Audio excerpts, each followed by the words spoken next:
విజయం మామూలు విజయం కాదమ్మా. ఇది జాతీయవాదులందరికీ ఇది ఒక భావోద్వేగ క్షణం.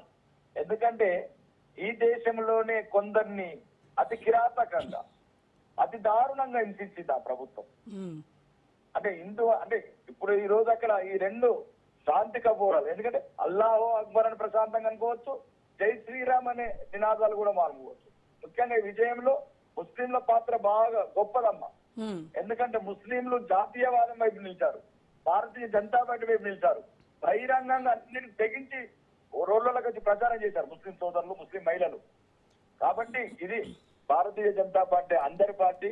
ఇది ఒక సో ఈ విజయంతో బీజేపీ కేవలం ఒక మతానికి సంబంధించినటువంటి పార్టీ, హిందుత్వ పార్టీ అనేటువంటి ఏదైతే ఒక మరక ఉందో దాన్ని తొలగించినట్టు అయింది అనుకుంటున్నారా? ఎందుకంటే ముస్లింలు కూడా మీ వైపు చూశారు కాబట్టి.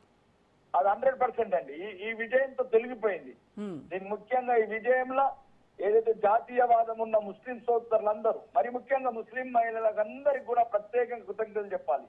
మరి ఈ రోజు వెస్ట్ బెంగాల్ ఉన్న ప్రతి ఓటర్కు ఏదైతే విజయంలో భాగస్వామ్యం ఉందో ఒక శాసనసభ్యుడిగా తెలంగాణ ప్రజల తరఫున పాదాభివందనం చెప్తున్నాం.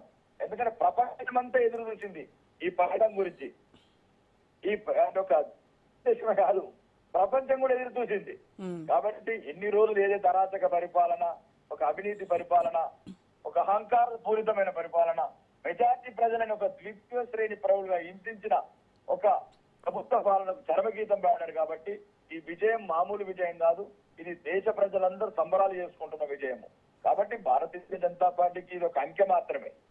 కాబట్టి ఏదేమైనా వెస్ట్ బెంగాల్ 15 సంవత్సరాల నుంచి మొత్తం కుప్పకూలిన అన్ని వ్యవస్థలని తిరిగి పునర్జీవం చేయాలి, తిరిగి జాతీయవాదం నింపాలి, భారతదేశంలో ఒక బ్రహ్మాండమైన రాష్ట్రంగా ముందంజలో తీసుకెళ్లాలి.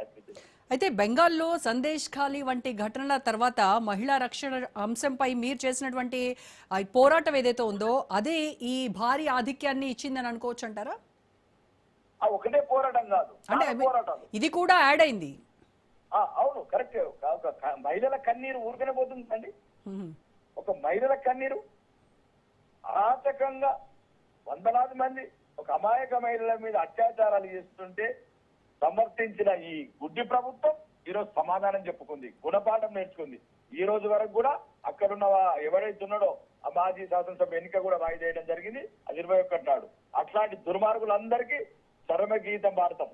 ఏదైతే ఈరోజు వెస్ట్ బెంగాల్, పశ్చిమ బెంగాల్, బంగాల్ గడ్డ ఈరోజు భారతదేశానికి స్ఫూర్తమ్మ. ఆ విజయం మామూలు విజయం కాదు. కార్యకర్తల కన్నీళ్లు, కార్యకర్తల శ్రమ, ప్రజలంతా నిస్సాయంగా తయారయ్యారు.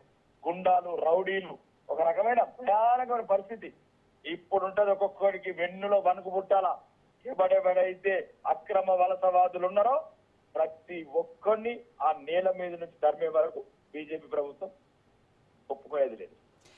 ఏదైతే సర్ అంశము మీకు నెగటివ్ అవుతుంది, ఎందుకంటే అక్కడ 89 లక్షల ఓట్లు ఈ ఇన్ఫిల్ట్రేషన్ పేరుతో, ఇవి రకరకాల పేరుతో అవన్నీ తొలగించారు, అవన్నీ మా ఓట్లు అని చెప్పేసి వాళ్ళు ఏదైతే గగ్గోలు పెట్టారో అది ఎక్కడా కూడా మీకు ఎఫెక్ట్ అయినట్టు కనిపించలేదు ఈ రిజల్ట్స్ చూస్తుంటే. ఒకటండి, తమిళనాడులో కూడా ఎన్నికలు అవి ఏవైతే చనిపోయిన వాళ్ళ ఓట్లు, 2 చోట్ల ఉన్న ఓట్లు ఆక్రమణదారుల ఓట్లు అండి. అవి భారతీయుల ఓట్లు కావు.